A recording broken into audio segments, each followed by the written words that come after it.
કિચનમાં તમારું સ્વાગત છે।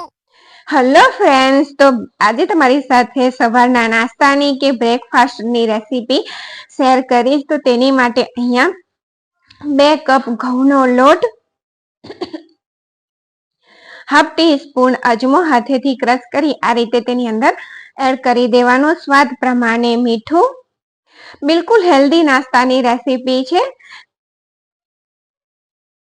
તો મીઠું અને અજમો સારી રીતે મિક્સ કરી દઈએ અને થોડું થોડું પાણી એડ કરતા જઈ કઠણ લોટ બાંધી અને તૈયાર કરવાનો। તો લોટ કઠણ બંધાઈ ગયો છે, તેની ઉપર આપણે થોડું તેલ રેડી તેને સ્મૂધ કરી ઢાંકી અને 20 મિનિટ માટેનો રેસ્ટ આપી દેવાનો। અહીંયા તેલ રેડી દીધું અને હવે થોડું આપણે તેને સરખો કરી અને ઢાંકીને 20 મિનિટનો રેસ્ટ આપી દઈશું। રેસ્ટ આપ્યા પછી અહીંયા એક બાઉલમાં આપણે 1 કપ ડુંગળી, તેની સાથે 1/4 કપ ધાણા, હાફ કપ શિમલા મિર્ચ, 1 કપ બટાકા જેને મોટી છીણીથી છીણી નાખ્યું છે, અને હાફ કપ ગાજર। અહીંયા તમને ભાવતા તમે શાકભાજી એડ કરી શકો છો। અને તેની અંદર થોડું એટલે કે 1 ટેબલ સ્પૂન જેટલું મીઠું એડ કરી તેને 10 થી 15 મિનિટ માટે છોડી દઈશું। તેમાંથી આ રીતે મિક્સ કરી અને છોડી દઈશું। આપણે તેમાંથી પાણી છૂટું કરી દેવાનું છે શાકમાંથી। તો 15 મિનિટ પછી જો આ રીતે હાથેથી આપણે દબાવી અને સારી રીતે તેનું પાણી બધું કાઢી નાખવાનું। જે રીતે આપણે મંચુરિયન બનાવવા માટે કરતા હોય તે જ રીતે, ને આ પાણીને ઢોળતા નહીં, તેને શાકમાં કે પછી લોટ બાંધવા માટે તેનો ઉપયોગ કરી દેજો। તો અહીંયા જો ડ્રાય થયેલું આપણું શાક તૈયાર છે। હાફ ટીસ્પૂન આદુની પેસ્ટ, 1 ટીસ્પૂન કાળા મરીનો પાવડર અને 1/2 ટીસ્પૂન ગરમ મસાલો। અહીંયા આ 3 જ આપણે વસ્તુ ઉમેરવાની છે, બીજી કોઈ વસ્તુ તેની અંદર એડ નથી કરવાની। એકદમ હેલ્ધી અને ઓછા મસાલા વાળો નાસ્તો બનીને તૈયાર થશે। તો બધી વસ્તુને સારી રીતે મિક્સ કરી દઈએ અને અહીંયા તમે બટાકાની જગ્યાએ કોબીજનો પણ ઉપયોગ કરી શકો છો। તો આપણું મિશ્રણ તૈયાર છે, તેને સાઈડ પર રાખી દઈએ। લોટને પણ 20 મિનિટ થઈ ગઈ છે, તો તેને ખોલી અને સારી રીતે આ રીતે થોડો મસળી અને સરખો કરી લઈએ અને તેના 4 ભાગ અહીંયા કરી દીધા। તેમાંથી એક લુવો લઈ અને આપણે વણીને તૈયાર કરીશું। સવારના નાસ્તામાં કે બપોરની હલકી ભૂખ માટે એકદમ સરસ રેસીપી છે, ને જ્યારે વણો ત્યારે આ રીતે ઉઠાવીને વણજો, એટલે આપણે જ્યારે તેનો રોલ કરીએ ને ત્યારે તે નીચે ચોંટે નહીં અને સરસ રીતે વણાઈને તૈયાર થઈને જો આટલી થિકનેસ રાખી છે। બહુ પાતળું નહીં કરી દેવાનું અને બહુ જાડું પણ નહીં કરી દેવાનું।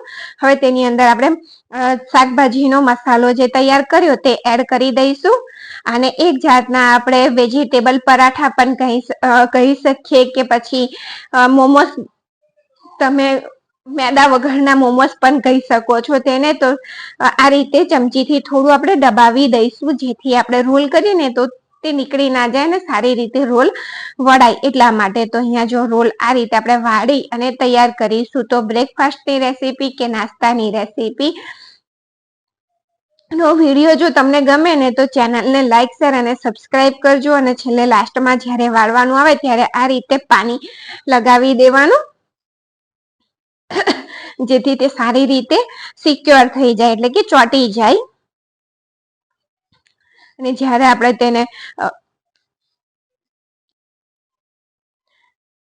કટ કરીએ તો તે સરખી રીતે કટ થાય અને આગળ અને પાછળનો ભાગ આપણે આ રીતે તેને કટ કરી દઈશું। જે લોટ વાળો છે એ ભાગ કટ કરી દઈશું। પછી આ રીતે સરખું કરી અને હાથેથી આ રીતે આપણે થોડું પ્રેસ કરી દઈશું, એટલે બધું બાજુ શાક ઇવનલી, એટલે કે એક સરખું બધી બાજુ શાક ફેલાઈ જાય અને લોટ ના લાગે।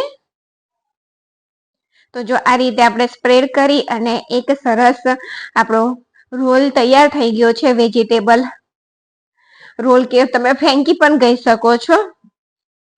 અને આ એક મેં ચીઝ વાળું પણ બનાવ્યું છે। બાળકોને હંમેશા ચીઝ વાળું જ ભાવતું હોય છે, તો મારે છે બાળકો, એમને ચીઝ વાળું જ જોઈએ છે।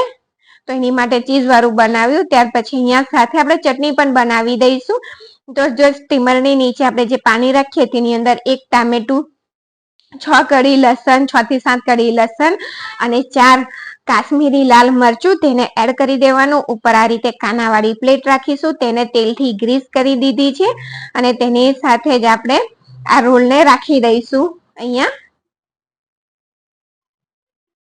અને તેને ઢાંકી અને ઉપરથી આ રીતે તેની ઉપર આપણે તેલ લગાવી દઈશું થોડું અને તેને ઢાંકી અને મીડિયમ ગેસની ફ્લેમ પર 15 મિનિટ માટે કૂક થવા દઈશું. તો જો રેસીપી ગમે ને તો ચેનલને લાઈક શેર કરવાનું બિલકુલ ભૂલતા નહીં. તો 15 મિનિટ થઈ ગઈ છે અને આપણે ખોલીને આપણા નાસ્તાને કાઢી લઈએ. તો બિલકુલ હેલ્ધી નાસ્તો છે. અહીંયા આપણે ઘઉંથી બનાવ્યો છે, કોઈ જાતના સોસ પણ તેમાં એડ નથી કર્યા. તો આ રીતે તબેથાથી તમે તેને આસાનીથી કઢિયામાંથી બહાર કાઢી શકો છો અને જો આપણે આ રીતે તેને કટ કરી દેવાનું.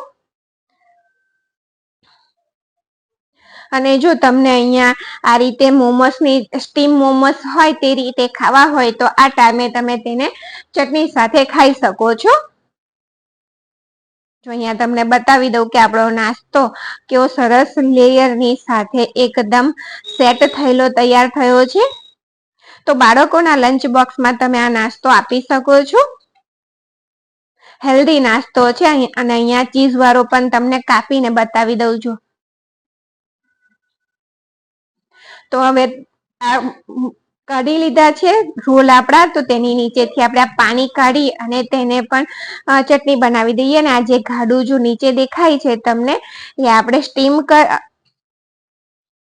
તે આપણે ઘઉંના નાસ્તાને સ્ટીમ કર્યો ને એટલે ઘઉંના લોટનો જે સ્ટાર્ચ હોય એ નીચે ગયો હોય તેને લીધે આપણી ચટણી સરસ એકદમ ગાઢી થઈ જશે. અહીંયા આપણે કોઈ કોર્નફ્લોર કે બીજું કશું કરવાની જરૂર નહીં પડે. ખાલી મિક્સર જારમાં એડ કરી સ્વાદ પ્રમાણે મીઠું અને 1 ટીસ્પૂન જેટલી ખાંડ એડ કરી તેને પીસી લઈએ એટલે આપણી ચટણી પણ એકદમ તૈયાર થઈ ગઈ. અને જો અહીંયા તમારે મોમોઝ જેવી પરફેક્ટ બહારના જેવી જોઈતી હોય તો આજીનોમોટો ઉમેરી શકો છો, પણ અહીંયા મેં નથી ઉમેર્યો. એ તમારી ચોઈસ છે. તો જો આ રીતે સ્ટીમ મોમોસની જેમ પણ તમે તેને ખાઈ શકો છો ને એમ ના ખાવું હોય તો તમે અહીંયા મેં 3 ટેબલ સ્પૂન જેટલો મેદો લીધો છે. તમે મેદાની જગ્યાએ કોર્નફ્લોરનો પણ ઉપયોગ કરી શકો છો. તેની અંદર પાણી એડ કરી અને મીડિયમ થીક હોય એટલે કે બહુ પાતળી નહીં ને બહુ જાડી નહીં તેવી સ્લરી તૈયાર કરી દેવાની અને આ રીતે આપણા નાસ્તાને તેની અંદર કોટ કરી દઈએ અને તરવા માટે રાખી દઈએ. કોટ એટલા માટે કરવાનું કે જે શાકભાજી આપણે રોલ વાળી અને કટ કર્યું છે એ શાકભાજી બહાર ના નીકળી જાય એટલા માટે. અને થોડું તરાય પછી આ રીતે ધીરે રહીને આપણે તેને ટર્ન કરી દેવાનું, પલટાવી લેવાનું. તો બિલકુલ હેલ્ધી નાસ્તો આપણો બનીને તૈયાર થઈ ગયો છે. તો જો આ રીતના અમે એકદમ સરસ ક્રિસ્પી વેજ રોલ ઘઉંના લોટથી બનાવીને તૈયાર કર્યા છે. તો વિડીયો જોવા બદલ તમારો ખૂબ ખૂબ આભાર અને ચટણી પણ તમે જોઈ શકો છો. Thank you for watching.